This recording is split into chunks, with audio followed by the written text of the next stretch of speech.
예, 우리 어린이들 뭐 같이 있는 우리 어른들도 하나님의 말씀 잘 들었으리라 생각합니다. 제가 창세기 45장으로 좀 점프했기 때문에 그간의 스토리 라인이 어떻게 전개되었다는 것을 어린이 설교를 통해서 이제 확인하게 되셨을 것입니다. 요셉의 삶에 많은 굴곡진 그 스토리 라인들이 있었고요. 그 결과적으로 지금 요셉은 한 나라, 그때 당대의 최강국이었던 그 애굽의 이제 총리가 되어서 그 나라를 다스리는 자로, 바로 왕 밑에 요셉밖에 없는 아주 높은 지위에서 그 나라를 다스리는 자가 되었습니다. 그래서 오늘 본문은 그런 과정에서 이제 야곱의 가족들, 그러니까 요셉의 형들이 애굽에 곡식을 구하러 오는 장면. 그래서 와서 여러 가지 해프닝이 있었고 결국 요셉이 형들에게 자신의 신분을 드러내는 그런 대목이 오늘 본문입니다. 요셉은 참 많이 뜸을 들이다가 자신을 드러냈습니다. 형들에게, 그죠? 굉장히 절제를 하고 인내를 했다는 생각이 듭니다. 요셉이 형들을 만났을 때부터 형들이 자기 형인 줄 알았지만 굉장히 뜸을 들이고 절제하면서 자신의 신분, 자신의 정체를 드러내게 되는데요. 왜 그랬을까? 이제 여기 왜 그렇게 뜸을 들이면서 자신의 신분을, 정체를 나중에 밝혔을까? 우리가 유추해 볼 수 있는 많은 대목들이 있습니다. 형제들, 그러니까 그 형들의 죄를 드러내는 과정이다. 그 죄를 드러내되 아주 인격적인 관계 가운데 죄를 드러내게 됩니다. 요셉이 감정이 없는 사람이 아니죠. 오늘도 펑펑 우는 대목이 있지만 중간중간에 주체할 수 없어가지고 그 울음을 주체할 수 없어서 펑펑 자기 방에서 울고 나오는 그런 대목들이 중간중간에 나타납니다. 감정이 없는 사람이 아니기 때문에 그 감정을 가지고 형들을 맞이할 수 있었겠지만 그것을 꾹꾹 눌러서 참고 절제하고 절제해서 자신을 이제 드러내는데요. 왜냐하면 이 형들과의 이 관계가 그냥 평범한 일들이 있었던 관계가 아니죠. 여러분 생각해 보면 그냥 넘어갈 수 있는 그런 성격의 일이 아닙니다. 형들이 자기를 죽이려고 했거든요. 가축을 팔듯이 자기를 팔아넘긴 사람들이란 말이에요. 하나님께서 요셉과 동행하여 주셨고 물론 그 하나님의 동행하심이, 하나님 인도하심이 요셉으로 하여금 형통케 하는 그런 역사가 있었지만 고생을 안 한 것은 아닙니다. 죽을 고생을 했죠. 고난이 그에게 있었죠. 몸으로 한 고생도 고생이지만 억울한 누명을 쓰게 되고 또 배신을 당하게 되고 뭐 이런 일들을 통해서 요셉은 참으로 힘든 세월을 보냈습니다.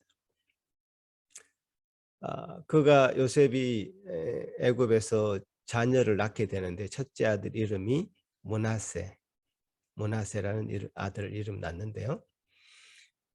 그 므낫세라는 이름의 뜻이 뭐냐면 하나님이 내 모든 고난과 내 아버지의 온 집 일을 잊어버리게 하셨다. 그가 당한 그 고난을 그 아들을 낳음으로써 그 요셉이 애굽의 총리로서 일을 감당하면서 하나님이 형통케 하심으로써 그 당한 모든 고난을 잊게 하셨다는 것 이름으로 그 아들 이름을 지었단 말이에요. 두 번째 아들은 에브라임이라는 아들을 낳았는데요. 그 이름의 뜻은 하나님이 내가 나를 수고한 땅에서 번성하게 하셨다.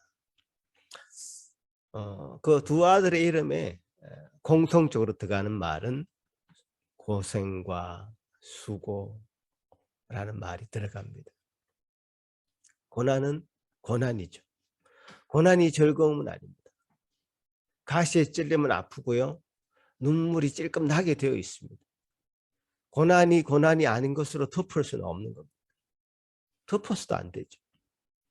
고난은 고난이고 그 고난이 고난으로 여겨지지 않고 잊어버리게 되는 것은 하나님의 은혜가 더 크기 때문이죠. 하나님의 인도하심이 더 커서 그 우리가 당한 고생과 고난을 잊게 되는 것이죠. 여러분 중에서도 지금 잠을 잘 못 자고 아침에 일찍 일어나서 직장을 향해야 되는 그 무거운 가장의 마음을 누가 대신해 주겠습니까? 뭐 지금 주원이 아빠와 또 일의 아빠 그리고 이세님이 직접 겪는 일 아니겠습니까? 또 아침마다 무거운 가방을 메고 학교를 향해야 되는 우리 아이들, 학생들도 마찬가지 아니겠습니까? 이것이 누가 힘들지 않다고 말할 수 있냐? 고생이 아니라고 말할 수 없습니다. 인생이 사는 것은 힘들지 않은 것이 없습니다. 다 힘듭니다. 제가 손가락 부상 당해서 몇 달간 쉬었는데 누군 저를 되게 부러워했습니다. 쉰다고. 아니요. 그 쉬는 동안 더 바쁘고 힘들었습니다. 오히려 일상으로 돌아오니까 저는 더 안정적이고 좋은 것 같습니다. 고생은 고생이었단 말이에요. 그래서 요셉이 자신이 감정이 폭발해서 그야말로 폭풍 오열을 하게 되죠. 정말 그 왕궁에서 그 울음소리가 다 들릴 정도로 펑펑 형들 앞에서 울게 되죠. 아마 형들에게서부터 받은 그 수모와 고생이 영화 필름 돌아가듯이 아마 그 마음을 자극했을 것이고 그 한꺼번에 그 감정이 폭발하는 것이죠. 저는 이 장면이 요셉이 우리와 같은 성정을 가진 그 사람의 모습, 인간적인 모습을 보는 것 같아서 참 좋습니다. 성경이 요셉을 묘사하면서요. 각을 깨끗하게 잊어버리고 인자하고 친절하게 형들을 맞이하는 것만으로 하지 않고 자신의 감정을 이렇게 드러내고 그 가운데 어떤 절제미를 선보이고 있습니다. 자기가 요셉이라는 것을 드러내는 순간, 밝히는 순간 형들에게는 충격과 경악 그 자체이죠. 지금 자기 눈앞에는 정말 쳐다볼 수도 없는 요셉이라고 하는 애굽의 총리라고 하는 그 사람이 앞에 있는데 그 사람이 바로 자기들이 죽이려고 했던 그래서 결국 팔아버렸던 요셉이라는 사실을 알았을 때 그 형들은 기가 막혀서 말이 안 나왔습니다. 아마 그 형들은 이제 죽은 목숨이다 생각했을 것입니다. 요셉이 자기 자신을 드러낸다는 것은 그의 형들의 죄가 드러나는 순간이죠. 그렇잖아요. 근데 요셉이 굉장히 현명했던 것은 죄를 드러내는 그 자신을 드러내는 것이 곧 형들의 죄를 드러내는 것인데 그 자리에 다른 사람들 다 내보냈다는 사실이에요. 지금 그래서 요셉은 그 형들의 죄를 드러내서 그 보복하려고 하는 그 마음보다는 자기가 당한 만큼 갚아주려고 하는 그 마음보다는 형들을 진심으로 사랑하고 배려하고 그래서 그 형들을 회복시키려고 하는 마음이 더 컸던 것이죠. 형들을 회복하려면 형들이 정말 수치심과 여러 가지 수모를 당하는 그런 상황보다는 거기 있는 다른 사람을 다 내어보내서 형들과 자신과의 대면을 직접적으로 하게 되는 것이죠. 죄를 물어서 자신이 스스로 벌하고 싶은 마음이 전혀 없었습니다. 그저 아버지 안부를 묻고 가까이 다가오게 하죠. 그러면서 다시 한번 확인합니다. 분명히 짚을 것은 짚죠. 나는 당신들이 애굽에 판 요셉입니다. 나는 당신들이 판 애굽에 판 요셉입니다. 짚을 것을 분명히 짚어줍니다. 현실을 직시하게 하는 것이죠.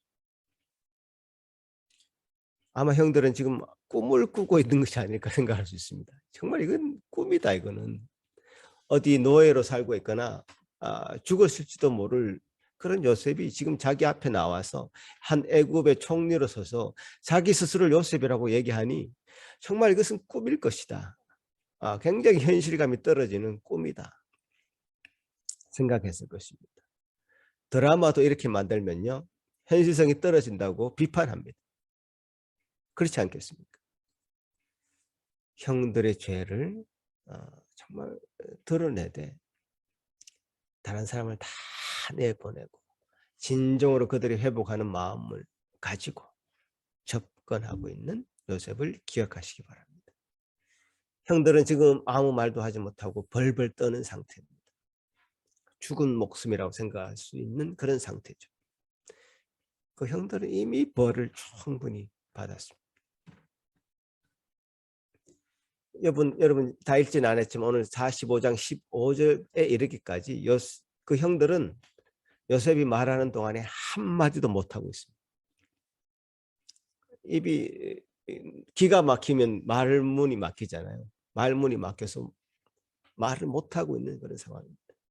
지금 자기들은 당장 사자밥으로 준다고 해도 거부할 수 없는 그런 상황이죠. 자, 그런 그들을 향해서 4절을 보면요. 내게로 가까이 오소서. 45장 4절에 보면 내게로 가까이 오소서. 자기 가까이에 그들을 앉힙니다. 정말 자제하고 자제해서 그 형들이 자기를 죽이려고 했던 자들을 밝힌 후에 아무도 없는 환경을 조성해서 그 죄를 덜추어낸 다음에 요셉은 그들을 가까이 오게 합니다. 그리고 그 형들이 가지고 있을 근심과 걱정하는 마음을 잘 알아서 이렇게 말을 하죠. 나를 팔았다고 근심하지 마소서. 한탄하지 마소서. 하면서 그들의 마음을 읽어주고 어루만져 줍니다. 지금 죽어도 마땅한 이 상황에서 그 형들은 정말 기쁜 복음을 듣게 되는 것이죠. 기쁜 소식을 요셉은 그들에게 들려주고 있는 것입니다. 요셉은 그 형들이 지은 죄를 스스로 상기시켜주기 위해서 매우 극적인 효과를 사용하고 있었습니다. 앞장을 통해서 우리는 잘 알 수 있죠. 왜 일부러 거기 가져왔던 돈을 도로 집어넣고 은잔을 도로 집어넣고 왜 그런 일을 했을까?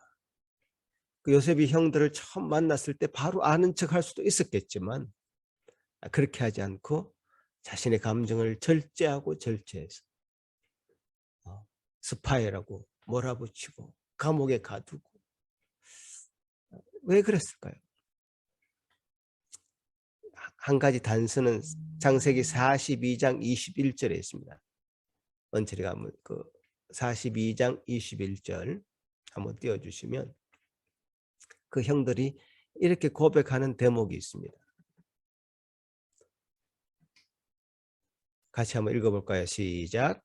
우리가 아우의 일로 말미암아 범죄하였도다. 그가 우리에게 액을 할 때에 그 마음의 괴로움을 보고도 듣지 아니하였으므로 그 괴로움이 우리에게 임하도다. 자식 보십시오. 지금 요셉의 형들이 이상한 일을 막 당하잖아요. 감옥에 갇히기도 하고 자기들은 억울한데 감옥에 막 갇히잖아요. 이 형들에게 벌어진 이런 일들은 이상하게 요셉을 생각하게 하는 일로 이렇게 적용이 되고 있어요. 왜냐하면 요셉과 관계없이 자기들은 이 일을 당하는데 왜 요셉의 이야기가 생각이 났을까요? 요셉에게 잘못했던 그 죄를 생각하게 만들었을까요? 요셉에게 행한 그 악한 일이 생각나게 만들었을까요? 그 요셉의 형들에게 요셉이 행한 이 극적인 효과는 형들에게 자신 마음 가운데 죄가 있다는 사실을 밝히 드러내고 있고, 그 죄가 있다는 것을 밝히 드러내는 것은 굉장히 좋은 일입니다. 여러분, 제가 몇 번 언급했지만 존 칼빈이라고 하는 그 신학자가 이 대목에서 이렇게 말씀을 하고 있습니다.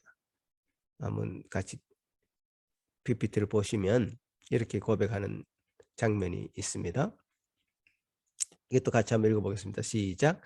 지나친 공포심이 사람을 불행에 빠뜨려지지만 않는다면 죄의식이 남아있는 것은 좋은 일입니다.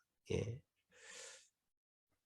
객관적으로 보면 이 형들이 요셉의 정체를 알기 전까지는 자기들이 당한 일과는 요셉과는 상관없는 일이었습니다. 그러나 그 형들은 그런 일을 당하면서 감옥에 갇히면서 자기들의 과거의 죄를 고백하고 있는 것이고요.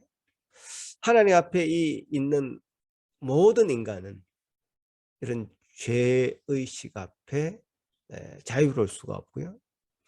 자신의 죄 가운데 설 수밖에 없고요. 그렇게 서는 것은 참으로 좋은 일인 것이며 회복의 방편인 것입니다. 죄를 떠올리는 것은 유익한 것입니다. 하나님 앞에 서게 만들죠. 그래서 요셉은 이런 과정을 그 형들에게 밝게 합니다. 자신의 감정을 최대한 절제하면서 바로 형들을 알아보고 반갑게 맞이할 수도 있었겠지만 굉장히 긴 프로세스로 형들에게 이런 사실들을 스스로 깨우치게 만듭니다. 요셉의 훌륭한 점이 바로 이런 부분이죠. 시므온을 남겨두고 다시 형제들이 가나안으로 돌아가죠. 결국 야곱을 설득하고 또 설득해서 베냐민을 데리고 다시 애굽으로 내려옵니다. 곡식을 다시 얻어가지고 돌아갈 때에 곡식 자루 속에 요셉이 귀히 여긴 은잔을 일부러 집어넣죠. 그래서 요셉의 청지기들이 뒤따라가서 어떻게 일을 해서 선으로 악을 갚느냐 하면서 형제들 다시 잡아들입니다. 일부러 테스트를 하고 있었죠. 계속. 이 테스트를 통해서 확인되는 것은 그 형제들이 아버지를 정말 끔찍하게 위하고 있으며 베냐민을 놔두고 가라고 했을 때 유다가 나서서 자기 목숨을 내어놓고요. 그 아버지가 사랑하는 아들 베냐민을 보호하는 것을 보게 됩니다. 이까지 찼을 때 요셉은 더 이상 형들을 테스트하는 것을 멈추고 자신의 감정을 드러냅니다. 죄를 드러내면서도 부드럽게 책망하고 또 가슴으로 그들을 가까이 대하면서 용서하는 프로세스를 거친 것입니다. 형들의 회복을 위해서 요셉은 인내심을 가지고 자신의 감정을 추스린 것이죠. 어떻게 요셉이 이렇게 할 수 있었을까? 그냥 요셉이 훌륭하기 때문에? 아니죠. 저는 바른 믿음 가운데서 이런 인격적인 관계를 드러낼 수 있다고, 이끌어낼 수 있다고 믿습니다. 왜냐하면 이 요셉이 하는 그 고백이죠. 고백을 보면 그런 것을 알 수 있습니다. 하나님이 생명을 구원하시려고 나를 당신들 먼저 보내셨나이다 라는 믿음을 고백하는 장면입니다. 하나님에 대한 신앙과, 즉 하나님이 먼저 행하시는 그 은혜를 요셉은 굳게 믿고 있는 것입니다. 비록 형들이 자기들이 그 시기와 미움으로 요셉을 팔았지만 이 모든 것이 합력해서 하나님의 뜻을 이루어 가시는 것을 고백하고 있는 겁니다. 하나님께서 먼저 일하신다고 고백하는 장면이 오늘 본문에서만요 5절에 한 번, 7절에 한 번, 8절에 한 번 계속 반복해서 말씀하십니다. 요셉은 먼저 애굽에 보내고 그 다음에 이스라엘 백성들의 목숨을 보존하고 결국에는 하나님 나라를 지켜내시려고 하는 하나님의 계획하심이 있었다는 사실을 고백하고 있는 것입니다.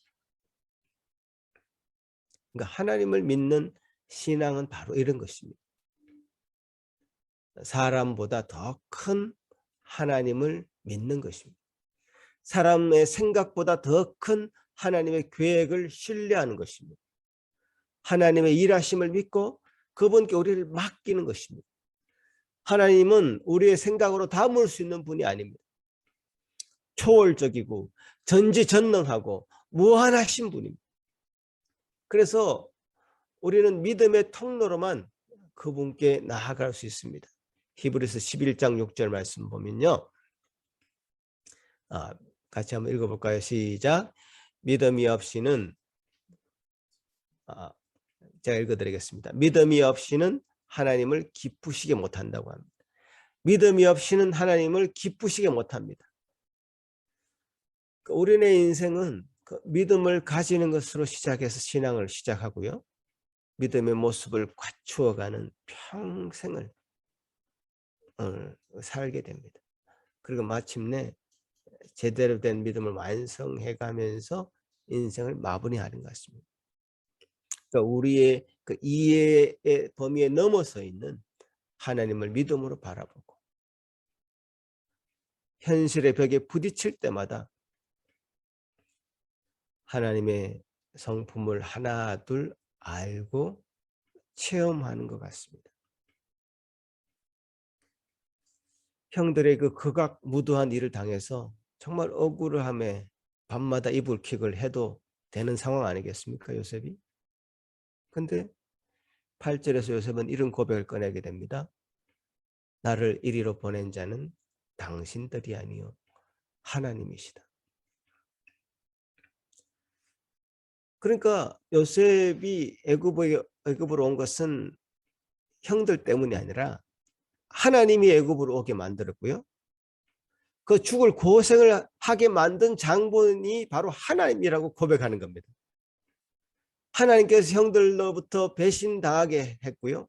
평생을 가족들과 떨어져서 살게 만든 장본인이라고 말하고 있는 겁니다. 이게 믿음이라는 거예요. 하나님을 향한 절대적인 신뢰가 믿음이죠. 나의 약삭빠른 머리로 계산한 것이 아니라 그 모든 억울한 상황 속에서도 하나님 한 분만을 바라보고 나아가는 겁니다. 우리가 요셉의 이야기를 깊이 읽어가면서요. 다른 것을 배우는 것이 아니라 요셉의 이 신앙 고백을 배우는 게 되는 것이죠. 믿음으로 이 세상을 해석해내고 그 역사의 배후에 작용하시는 하나님을 고백하게 되는 것을 배우게 됩니다. 하나님만이 나의 구원이시고 유세시고 나를 지키시는 산성이다 고백하게 되는 것이죠. 산길교회 모든 성도들이요. 잘 들으십시오. 이 요셉은 요셉의 이야기로 끝나는 것이 아니라 요셉의 하나님인 바로 나의 하나님이고 여러분의 하나님입니다. 현실의 삶의 무게에 눌려가지고 축 처져 있지 말고 믿음의 눈을 떠서 하늘을 바라보고 살아가시는 여러분이 되시기를 바랍니다. 요셉의 하나님이 우리의 하나님이시라면 요셉에게 일어났던 일은 그대로 우리에게도 일어납니다. 우리의 머리로 이해하려고 하지 말고요. 믿음의 눈으로 먼저 일하시는 하나님을 바라볼 수 있게 되기를 소망합니다. 제가 성도 여러분들 한 분 한 분 생각해 보면요. 뭐 이 선생님 한국의 삶과 이 캐나다의 삶, 어떻게 인간의 머리로는 계산할 수 없는, 절대 나올 수 없는 하나님의 인도하심이었습니다. 정신 자매가 한국으로 가서 결혼하고 남편과 함께 캐나다 왔을 때 조은희 아빠 얼마나 막막했을까. 그런데 벌써 셋째까지 나와가지고 기르고 있는 것을 보면 하나님의 일하심과 만지심과 인도하심을 볼 수 있습니다. 지선 사모가 뇌종양으로 수술하고 생사가 오락가락할 때가 있었습니다. 그 과정에 루다미가 출생하고 루아까지 그 남편인 잔혁 전도사님이 신학을 하면서 또 사역자의 길을 간다고 했을 때에 이런 프로세스는 우리 계산으로 나오는 것이 아니다. 우리 뜻대로 이끌어갈 수 있는 그 길이 아니다. 라는 걸 알게 됩니다. 형 따라서 지금 캐나다에 온 일의 과정을 봐도 그렇습니다. 아마 지금 가장 힘들게 이 막막한 터널을 통과하는 것 같을 텐데요. 하나님이 또 어떤 선하심으로 그 과정을 인도해 내실지 기대가 됩니다. 김나은진 목사님 어떻게 한국으로 그렇게 사역을 인도하실 줄 알았겠습니까? 여기 종직이 또 은철이, 종윤이, 정아 한국에서 힘들게 지냈고 여러 가지 병도 있었고 그런 과정에서 우리를 만나게 되고 함께하게 되는 이 과정들. 원성이는 교통사고 때문에 얼마나 힘들었습니까? 언제도 쉽지 않은 이 학창생활을 보내면서 순간순간 좌절하고 아마 우리 모두는 내가 가장 힘들다고 생각하는 그 기간들을 거쳐왔을 것이고 지금도 그렇게 느낄 수도 있을 것입니다. 그래서 하나님이 멀리 있다고 생각이 들고 그런 순간순간에도 하나님은 지금도 우리를 앞서서 일하고 계신다는 사실, 그 사실을 믿고 고백한다면 결국 우리의 삶을 풍성한 삶으로 인도하시려고 하는 하나님의 놀라우신 계획이 우리를 향하신 그 우리를 사랑하시는 그분의 계획이라는 사실을 우리가 고백해야 됩니다. 저는 이런 고백들이 여러분 각 개인의 고백이 되기를 바라고 또 우리 공동체로 모인 우리 예수 상길 공동체 안에서 형제들을 서로 격려하고 사랑 안에서 보듬어 가면서 이런 고백들이 우리 모든 공동체의 고백이 되기를 바라고 소망해 봅니다. 다시금 이 요셉의 이야기를 통해서 요셉의 하나님이 여러분의 하나님이 되시기를 그 마음을 품으시기를 간절히 바라고 이 말씀을 마치겠습니다. 기도하겠습니다. 고마우신 주님 감사합니다. 우리 삶 가운데 세밀하게 인도해 주셨던 하나님의 손길을 보게 됩니다. 그 어둠의 현실 가운데 있을 때는 몰랐던 그 하나님, 지내놓고 보면 참 먼저 일하셨던 하나님이라고 고백하지 않을 수 없는 그 주님의 놀라운 손길이 있었음을 우리가 인정하지 않을 수 없습니다. 주님이여 도와주시옵소서. 우리가 흔들리지 아니하고 우리 머리로 계산하지 아니하고 참 믿음의 눈을 떠서 믿음의 눈으로 하나님을 바라볼 수 있는 우리 모든 산길 가족들 되게 하여 주옵소서. 아버지 하나님의 긍휼하심을 바라보며 이 시간 우리의 마음속에 있는 모든 것 주님 앞에 내어놓으며 주님이 주시는 것들 충만하게 누리며 풍성한 삶을 인도하시는 것 주님의 손길을 체험하며 하루하루 살아가는 모든 성도들 되게 하여 주옵소서. 예수님 이름으로 기도합나이다. 아멘.